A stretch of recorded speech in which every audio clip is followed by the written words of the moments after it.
ओम शांति। आज प्यारे मीठे भगवान की मीठी मुरली मंथन की डेट है 2 अप्रैल 2021। तो हमेशा की तरह परमात्मा हम बच्चों को मुरली सुनाने के लिए धरती पर आते हैं और एक साकार तन का आधार लेकर बाबा हम बच्चों के द्वारा ज्ञान सुनाते हैं। तो आज बाबा ने हमें क्या सुनाया, चलिए हम सभी बड़े प्यार से आराम से अपनी आत्मा में टिक कर बैठते हैं। आत्मा में टिक कर बैठना अर्थात अपने मन बुद्धि से ईश्वर को समर्पण हो जाना। अब जैसे हम किसी को याद करते हैं तो हम उसको कॉल लगाते हैं ना, बराबर कॉल लगाते हैं, नंबर सब सही होने चाहिए तभी उस व्यक्ति को कॉल लगेगा। लेकिन हम ईश्वर को याद कर रहे हैं लेकिन भगवान हमारी पुकार नहीं सुन रहे हैं, उनसे हमारी बातें नहीं हो रही है। कारण क्या है? जबकि उनका वाईफाई तो चारों तरफ है, पूरे वाइब्रेशन में, पूरे वायुमंडल में है, लेकिन फिर भी हम कनेक्ट नहीं हो पाते। और नंबर आत्मा को मालूम है उनका नंबर। क्या आपने कोई पिता का नंबर नहीं जानेगा? आत्मा को पता है। तो उसकी बस एक ही शर्त है कि जब हम डीप साइलेंस में जाएंगे ना, साइलेंस ही फर्स्ट मीडियम है भगवान से कनेक्ट होने की। जब हम सब सहारों को छोड़ दें और एक परमात्मा को सच्चे दिल से याद करें तो वहां रिंग बजने लगेगा ऑटोमेटिक। लेकिन आत्मा नंबर नहीं लगा पाती क्योंकि वह दुनियावी बातों में, हाँ, व्यक्ति वस्तु वैभव से अटैच होती है ना, परमात्मा से डिटैच हो जाती। खुद का नेटवर्क हमारा प्रॉब्लम है, लेकिन हम कह देते हैं कि परमात्मा तो हमारी सुनता ही नहीं, हमने तो इतनी भक्ति की, इतने चढ़ावा चढ़ाए, इतने जप तप किए, परमात्मा तो मेरा सुनता ही नहीं। अरे परमात्मा के नेटवर्क में कोई प्रॉब्लम नहीं है, प्रॉब्लम हमारे नेटवर्क में। हमारे जो अनवांटेड नेगेटिव थॉट्स है ना, सरासर हमारे मन पे मूव करते रहते हैं। हमारी अपनी ही अंतर्द्वंद की लड़ाई चलती रहती है। मन व बुद्धि में कॉन्फ्लिक्ट है, हाँ, जो कनेक्शन लूज हो जाता है क्योंकि माइंड कहीं और है, कहीं और दिशा में ले जा रही है और बुद्धि कुछ और दिखा रहा है। सच बात है, बुद्धि कह रही कि मैं भगवान से याद करना, भगवान से बात करनी है, भगवान से सब कुछ हमें प्राप्तियाँ चाहिए। लेकिन मन में तो इसकी उसकी कहीं की, ये वो, अतीत भविष्य वर्तमान, मतलब सारी बातों का ताना बाना चलते रहता है। एक तरफ तो भगवान को भी याद करना चाह रहे हैं और दूसरी तरफ कोई साथी भी याद आ रहा है, उससे भी हमें बात करना, कोई बहुत इंपॉर्टेंट, कोई वीआईपी है मेरे लिए, कोई निमित्त है। जबकि बाबा कहते हैं कि मुझसे बात करने के लिए सभी को भूलना पड़ेगा। बाबा ये थोड़ी कहते कि सारा दिन मुझसे बात करो, नहीं। भगवान ये कहते हैं कि जब भी मेरी याद आए, मेरी ज़रूरत हो, 1 सेकेंड ही सही, 2 मिनट ही सही, उस वक्त सब कुछ भूलना होगा। सब कुछ भूला। जैसे हम रेडियो पे कोई गाना सुनना चाह रहे या कोई न्यूज़ सुनना चाह रहे, तो 2 स्टेशन कनेक्ट रहेगा तो हम नहीं सुन पाएंगे ना, हम तुरंत बंद कर देंगे झल्ला कर कि तो रेडियो बेकार हो गया। उसी तरह से अभी हमारा मन बेकार हो गया है क्योंकि वो शांत रह ही नहीं सक रहा है, कुछ ना कोई हलचल उसके अंदर भरे पड़े हैं। उनको शांत करने के लिए परमात्मा हमें रोज रोज ये ज्ञान मुरली सुनाते हैं, यह अमृत वाणी, जिससे हमारा मन परमात्मा से कनेक्ट होगा, उनके स्टेशन से हम कनेक्ट हो जाएंगे और हम सरेंडर हो जाएंगे, समर्पित होंगे, तभी वो एक्ट करना शुरू करेंगे। जिसका एग्जाम्पल है द्रौपदी। द्रौपदी ने चारों तरफ देखा, हाँ, जब उसका चीर हरण हो रहा था, पूरे राजसभा में पति लोग को देखी, 5 पति को देखा, फिर अपने पितामह को देखा, गुरु को देखा, जितने भी बड़े थे सबकी तरफ गुहार लगाई, रो रो कर पुकारा, लेकिन जब किसी ने नहीं सुना तब अंत में उन्हें ईश्वर याद आए। लेकिन जब आए तो कहते ना, देर आए दुरुस्त आए। उसी तरह अंगद का भी दृष्टांत है। अंगद ने भी एक ईश्वर को याद करके जब पैर जमा दिए तो कोई नहीं हिला सका, क्योंकि अंगद के पैर नहीं थे, वहां पे तो ईश्वर का नाम आ गया ना, भगवान की याद आ गई। तो ये बात है कि चलिए इस भाव से मुरली सुनते हैं ताकि हमारा फोन भगवान से हमेशा कनेक्ट रहे, हमारे रिंग पर भगवान, एक रिंग पर भगवान हमारी बातें सुन ले और हमारी मदद को आप पहुंचे, है ना। तो बाबा कह रहे हैं, मैं ज्ञान सागर आया हूँ, तुम बच्चों के सम्मुख ज्ञान डांस करने। तुम होशियार सर्विसेबल बनो तो ज्ञान की डांस भी अच्छी होगी। ज्ञान डांस, अर्थात शास्त्रों में यादगार है ना, कृष्ण जी की जब मुरली बजती थी तो गोप गोपिका के साथ में श्री कृष्ण भी डांस करते थे। रास करना यही तो है संस्कारों के रास मिलन। हम सब बच्चे ईश्वरीय नियम पे चलकर दैवी गुण, दैवी संस्कार भर रहे हैं। और जब संस्कार भरने लगेगी तो अपने आप आत्मा डांस करने लगेगी, नृत्य करेगी। तो ऐसा हमें होशियार सर्विसेबल बनना है, तभी तो ज्ञान की डांस अच्छी होगी। कहते ना, गरबा करेंगे एक से एक, दोनों की छड़ी मिलते रहेगी और डांस एकदम सुंदर होगा, लुभावना होगा। संस्कार मिलाना है ना, क्योंकि सत्युग लाना है। प्रश्न, संगम युग पर तुम बच्चे अपने में कौन सी हॉबी डालते हो, आदत डालते हो संगम युग पे कौन सी? उत्तर, याद में रहने की। यही है रूहानी हॉबी। इस हॉबी के साथ साथ तुम्हें दिव्य और अलौकिक कर्म भी करने हैं। तुम हो ब्राह्मण, तुम्हें सबको सच्ची सच्ची कथा जरूर सुनानी है। सर्विस की भी तुम बच्चों में हॉबी होनी चाहिए। तो संगम पे हमें भगवान क्या सिखा रहे हैं? सबसे पहले पहले याद करने की, ईश्वर को सही रीति जान कर, मान कर, पहचान कर, उन्हें याद करने से ही तो प्राप्तियों से भरपूर होंगे, हमारा नंबर वहां लगेगा। अब परमात्मा से बातें होंगी। तो अनवांटेड नेगेटिव थॉट्स से कि जो लड़ाई हमारे अंदर चलती है ना, उनसे हमें 1 सेकंड में डस्टिंग कर देनी है, धूल हटा देना है। मन दर्पण पे जो धूल लग जाता है ना, उसे हटाना है। और सबको यह बात बतानी है कि परमात्मा आ चुके हैं और हम सबको हम सभी पार्वतियों को बैठ ये अमरनाथ की कथा सुना रहे हैं।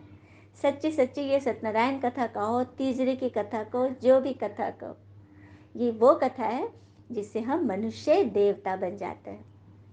कितनी बड़ी बात है। गीत है आज का, धीरज धर मनवा तुम्हारे सुख के दिन आए के आए। मनवा अर्थात आत्मा, परमात्मा आत्मा से कह रहे हैं कि बच्चे अब धीरज धरो, तुम्हारे सुख के दिन आए के आए। धीरज धरने के लिए बाबा क्यों कहते हैं? क्योंकि हम लोगों का मुख बंद, मतलब हम चाहते हैं लोग फालतू बातें ना बोले, तो उनके मुख बंद करवाने से अच्छा है अपने कान बंद कर लो, जिंदगी बेहतर हो जाएगी। और अपनी जिंदगी में वही इंसान कामयाब होता है जिसे टूटे को बनाना और रूठे को मनाना आता है, अर्थात ईगोलेस, अहंकार रहित। परमात्मा के सामने अहंकार नहीं चलता। एकदम झुक जाओ, झुकी हुई डाली फल से लदी होती तो वो झुक जाती है ना। तो बस भगवान हमसे यही चाहते हैं, और उसके लिए करनी है बस एक इच्छा, एक दृढ़ संकल्प। क्योंकि एक इच्छा कुछ नहीं बदलती, एक निर्णय कुछ नहीं बदल सकता, लेकिन एक निश्चय सब कुछ बदल सकता है। विल पावर जो भगवान ने हम सभी आत्माओं को दी है, अब हम इसे कितना यूज करते हैं यह तो हमारे ऊपर है ना। अच्छा, मीठे मीठे बच्चों प्रति भगवान की नमस्ते। हम बच्चों की भी प्यारे शिव पिता को नमस्ते। और बाबा दिल से सभी आत्माओं की तरफ से आपको very very very good morning. धारणा के लिए मुख्य सार है, पहली पॉइंट, इस पुराने देह और दुनिया को बुद्धि से भूल पिता और घर को याद करना है। सदा इसी खुशी में रहना है कि अभी हमारे सुख के दिन आए के आए। पुरानी देह और दुनिया अर्थात ये पुराने स्वभाव संस्कार और ये पतित दुनिया, इनको बुद्धि से भूलना है। और किसे याद करना है मन बुद्धि से? भगवान और उनके श्रीमत को। सदा इसी खुशी में रहे कि अभी हमारे सुख के दिन आए के आए। दूसरी पॉइंट, नॉलेजफुल पिता से जो नॉलेज मिली है उसका सिमरन कर दिमाग को भरपूर रखना है। देह अभिमान में आकर कभी भी किसी प्रकार का घुटका नहीं खाना है। नॉलेजफुल भगवान से हमें नॉलेज मिली है, तो भगवान ही नॉलेजफुल है, ज्ञान का सागर है। तो उनसे जो हमें नॉलेज मिल रही है उसको सदा दिमाग में रखना है, जिससे ही हम भरपूर होंगे। और देह अभिमान में आकर किसी बात के मैंने इन एंड आउट में नहीं फंसना है, ऊपर रहना है, उपराम रहना है। सदा अपनी बुद्धि ऊपर की ओर रहे, ईश्वर की तरफ कनेक्ट रहे। एक बार एक बच्चे ने अपने पिताजी से पूछा था कि पिताजी, भगवान इतना दूर क्यों रहते हैं जो कि दिखाई ही नहीं देते? तो पिताजी ने बोला पिताजी कुछ बोलना चाहते थे, लेकिन सोचा कि चलो इसे दिखा ही देता हूँ, और वो उस बच्चे को लेकर चले गए। अचानक देखा कि ऊपर आकाश में एक एरोप्लेन उड़ रहा है, एकदम ऊपर। तो उसने बच्चे को दिखाया कि देखो तो वो एरोप्लेन तुम्हें दिखाई दे रहा है, साफ दिखाई दे रहा है? तो नहीं पिताजी, बहुत दूर, साफ नहीं दिखाई दे रहा। तो अच्छा, नहीं दिख रहा? तो फिर उस बच्चे को ले गए वो एयरपोर्ट पे, और वहाँ एक प्लेन लगी हुई थी। तो पिताजी ने बोला देखो तो बच्चे, अभी ये एरोप्लेन तुम्हें दिखाई दे रहा है अच्छे से? हाँ पिताजी, कितना बड़ा है ना, कितना साफ दिख रहा है, इसके गेट्स, खिड़कियाँ, डोर, सीढ़ियाँ, सब कितने अच्छे से दिख रही है। ऊपर आकाश में तो एकदम नहीं दिख रहा था, चिड़िया की तरह दिख रहा था। तो पिताजी ने समझाया कि ईश्वर के साथ भी यही बात है। देखो, जब हम उनको दूर से देखते हैं ना, तो वो बहुत दूर नजर आते हैं। दूर से देखना अर्थात जब हम उनकी बातों पर नहीं चलते, वो जो जैसा कहते हैं हम नहीं करते, अपनी मन के करते, तो वो हमसे बहुत दूर हो जाते हैं, हमारे रीच भी नहीं होते। लेकिन जब उनके करीब हो जाते हैं, पास हो जाते हैं, उनकी बातों पे चलते, उनकी श्रीमत पे चलते, उनके ज्ञान डांस में उनकी मदद करते हैं, तब वो हमारे एकदम समीप हो जाते हैं। तब हमें हर पल लगेगा कि ईश्वर तो हमारे आसपास है, हमारी हर बात सुन रहे, और हमारे हर एक संकल्प को वो मुरली में लिख के भेज भी देते हैं। कि कई बच्चों के अनुभव है कि मुरली में सेम टू सेम लाइन आ जाती है, कई आत्माएं पूछती भी हैं और उनके अनुभव भी उसमें आ जाते हैं। तो बाबा हर एक पे, उन बच्चों पे नज़र रखते हैं जो भगवान को एकदम अपने दिल के करीब रखते हैं, समर्पित हो जाते हैं, है ना? तो यही बात है, देव अभिमान में जब आएंगे ना, तो ईश्वर हमसे बहुत दूर हो जाएंगे। इसलिए किसी पर भी उंगली उठाने से पहले सारी उंगली किधर करनी है? अपनी तरफ। क्योंकि हम ही हैं, हम हमें ही अपने में सुधार करना है। हाँ, और कोई भी बात हो तो उसे भूलते जाए। हाँ, और कहते हुए ना, कल भी था ना कि ठोकरे नहीं खाएंगे तो कैसे पता चलेगा कि हम पत्थर के या शीशे के। तो अपने आप की चेकिंग करनी है, ईश्वर के सदा करीब रहनी है। चलिए हम सभी बाबा से वरदान लेते हैं। तो चलिए जल्दी जल्दी से बाबा के एकदम करीब आ जाइए, ताकि बिल्कुल क्लियर विजन से हमें वरदान मिले। परमात्मा को हाजिर नाजिर जानकर उनके हाथों को अपने मस्तक पर फील करें, एकदम करीब से। बाबा की छत्र छाया हम सब बच्चों पे पड़ रही है, हमारी आत्मा हल्की होती जा रही है, हमारा कनेक्शन परमात्मा के साथ जुड़ चुका है। परमात्मा ने हमारे रिंग को एक ही बार में उठा लिया, क्योंकि हमारी मन बुद्धि दोनों एक ही दिशा में काम कर रही है।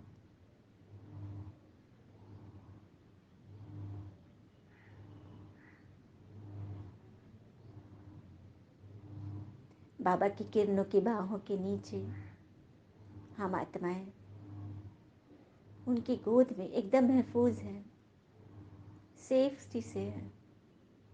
ऐसी सेफ्टी हमें कहीं नहीं मिलेगी,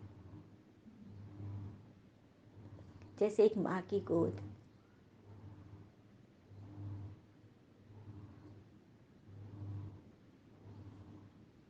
जब हम बाबा के गोद में आ गए, तो भगवान हमारे सर पर हाथ फिराकर हमें वरदान दे रहे हैं। ईश्वरीय भाग्य में लाइट का क्राउन प्राप्त करने वाले सर्व प्राप्ति स्वरूप भव। ईश्वरीय भाग्य में लाइट का क्राउन प्राप्त करने वाले सर्व प्राप्ति स्वरूप भव। दुनिया में भाग्य की निशानी राजाई होती है, राजगद्दी, राज तिलक, और उसकी निशानी होती है ताज, मुकुट।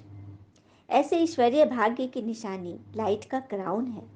लाइट का क्राउन अर्थात जब हम बच्चे मन बुद्धि से एकदम क्लियर हो जाएंगे और सदा ईश्वर की गोद में रहेंगे, मतलब ईश्वर की गोद अर्थात उनकी श्रीमत पे चलेंगे, श्रीमत का जूता पहनकर कांटों की राहों पे चल देंगे, तो जरा भी हमें चुभन नहीं होगी। हम आसानी से अपनी मंजिल तक पहुंच जाएंगे, रास्ते की सारे प्रॉब्लम से हम ऊपर उठ जाएंगे। तो ऐसे बच्चों के मस्तक पर लाइट का क्राउन होगा, जैसे कि देवी देवताओं के पीछे दिखाते हैं ना, लाइट का क्राउन होता है, एक ऑरा चमकते रहता है। क्यों? क्योंकि उन्होंने अपने आप को समर्पित कर दिया, ईश्वर का बच्चा कहलाने लायक बन गए। तभी तो उनकी इतनी महिमा होती है। तो कब से शुरू हुई महिमा? बाबा ने बोला था ना कि इस संगम पर तुम्हारी महिमा होगी, पूजन नहीं होगा, सिमरन होगी सिर्फ। तो यहाँ पर हम पढ़ाई पढ़कर दैवी गुण धारण कर रहे हैं, भगवान की श्रीमत पर चलकर उन जैसा बनने का की इच्छा रख रहे हैं, दृढ़ निश्चय है। वैसे बच्चों के मस्तक पर लाइट का क्राउन होगा, अदृश्य।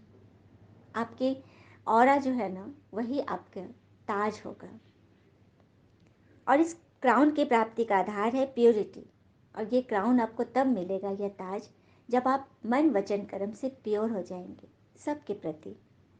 संपूर्ण पवित्र आत्माएं लाइट के ताजधारी होने के साथ साथ सर्व प्राप्तियों से भी संपन्न होती हैं। अगर कोई भी प्राप्ति की कमी है तो लाइट का क्राउन स्पष्ट दिखाई नहीं देगा। यह लाइट का क्राउन सिर्फ भगवान को दिखेगा। यदि ईश्वर को स्पष्ट दिखाई नहीं दे रहा है, अर्थात कहीं न कहीं कोई इम्प्योरिटी है संकल्प में, वाणी में, कर्म में। अब हम उसको चेक करें और चेंज हो जाए, क्योंकि ईश्वर हमें अपनी गोद में लाइट का क्राउन प्राप्त कराने वाले प्राप्ति स्वरूप बनाना चाहते हैं। सभी प्राप्तियों से हमें भरपूर करना चाहते हैं। वो चाहता है कि उसके पास जो भी खजाने हैं वो सब हमारी झोली में आ जाए, लेकिन उसको लेने के लिए हमें लायक बनना पड़ेगा। और लायक बनाने के लिए ये ज्ञान मुरली है, तो उसे हमें अच्छी रीति सुनना है और धारण करनी है। स्लोगन: अपनी रूहानी स्थिति में स्थित रहने वाले ही मनसा महादानी हैं। देखो, मन से हम संकल्प करते किसी के लिए, वो पूरा तभी होगा जब हम सदैव आत्मिक स्थिति में स्थित रहेंगे। किसी और के प्रति हमारी दृष्टि जाएगी ही नहीं कि फलाना क्या कर रहा है, क्यों नहीं कर रहा है, उसे ऐसे करना चाहिए। नहीं, हमें क्या करना चाहिए, हमारे पिता हमसे क्या चाह रहे हैं, सारा फोकस अपने ऊपर। अपने आप को बदल लो, अपना ऑरा पवित्र कर लो, अपने आप को लाइट के क्राउन से सजा लो। अपने आप आपका रास्ता निकलेगा, समुद्र में से आप रास्ता निकाल लोगे। क्योंकि जब वासुदेव भगवान ने हमें अपने सर पर उठा लिया है, तो फिर अब सारी जिम्मेवारी किनकी है? उनकी ना। हमें तो बस उनकी गोद में बैठे रहना है, श्रीमत की गोद में, मुरली से नीचे नहीं उतरना है। अच्छा, ओम शांति। शुक्रिया मीठे बाबा, वो बाबा के प्यारे प्यारे बच्चे। थैंक यू बाबा। All is well always. ओम शांति।